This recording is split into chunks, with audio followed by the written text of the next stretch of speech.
What's up, everyone? Dem Boys back with another one. We're going to go through the title update today.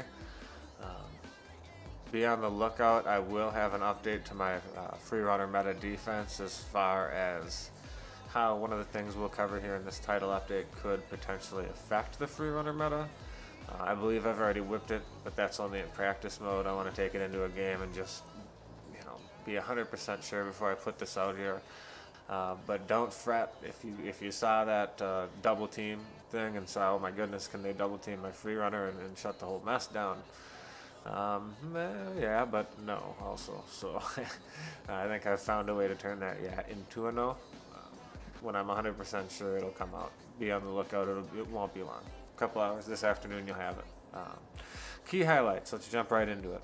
Offensive linemen have been added as superstars, so they got a slew of new abilities for offensive linemen. Run block elite, pass block elite, for better time in between moves. Threat detector detects and indicates extra blitzers on 3rd and 4th down plays. Why are we giving people visuals to show them what's happening?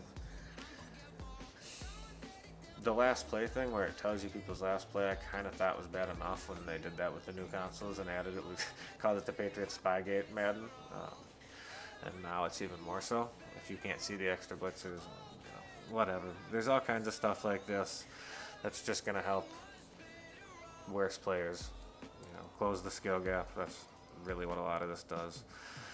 I think that's always been their objective, though, let's be honest. We got all kinds of new franchise stuff, fantasy draft stuff. I'll put a link in the description. If you guys want to look at that stuff, fine. I can't cover all that. Some presentation updates. This one was big for me in squads. They fixed an issue causing gamer takes to appear in the post-play presentation of squads. Fixed an issue causing player indicators to overlap in MUT squads. Can't tell you how many times the ball would be snapped or pre-snap where we're trying to set up our free runner defense, and I think he's there, he thinks I'm there, and it was a mess. So now to the meat and potatoes of this is the new double team mechanic. They took away pinch your offensive line and made it so you can ID someone to double team. Essentially IDing the mic, but on steroids, right? So I think the reason they did this was because some of these X factors had gotten so cheesy, DeMarcus Lawrence, for example, to where you had to be able to counter it because you could just go ahead and rush through. You wouldn't even need to use a free runner, and DeMarcus Lawrence would just huck the best, tackle in the game out of the way and instantly drill your quarterback. We thought Shed was bad last year. DeMarcus Lawrence broke this dang game. So I think that was their intention. Well, I know that was their intention. With this, but if you ID my free runner, right, well, now we've got a double team on him, that'll shut that down. That would, of course, then open up, one-on-one blocking everywhere else. Neither here nor there, because I'm going to show you, I'm pretty sure I've got that whipped anyways. But that is a big thing to note, all right? If you've got that lineman that is just whipping you and there's nothing much you can do about it seems like, that's going to be your answer. So that is by far the biggest change. Tuning and balancing, that's a big one we got to cover.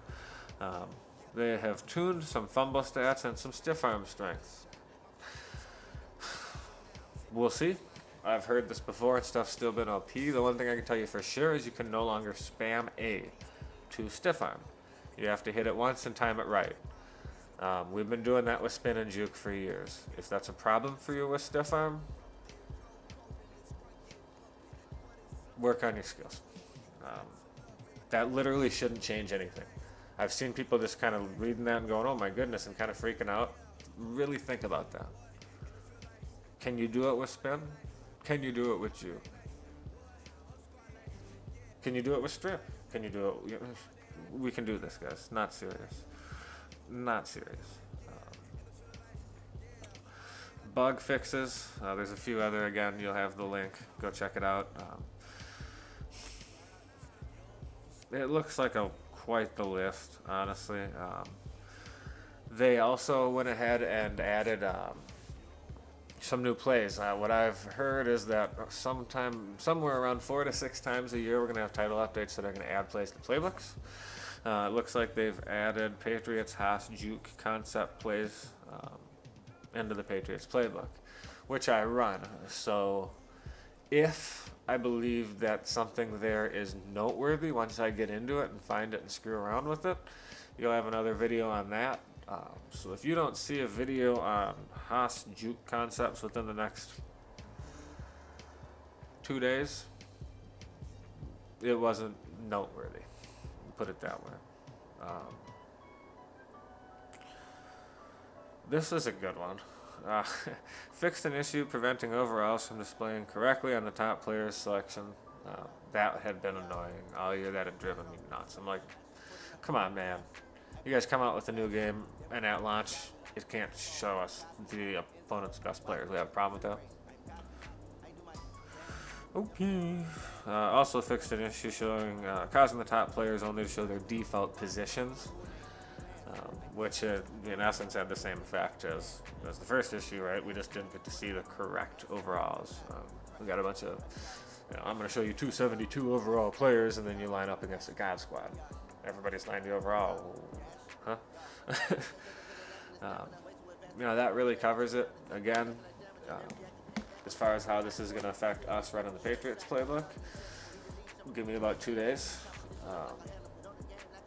just to get through all that, because I still have to lab stuff in game, even after, so it takes time. I am fast tracking this whole double team thing because I need to get you guys an answer immediately. So that one, be on the lookout for this afternoon. Will not take long to get it out. Everybody, I appreciate it. Them boys.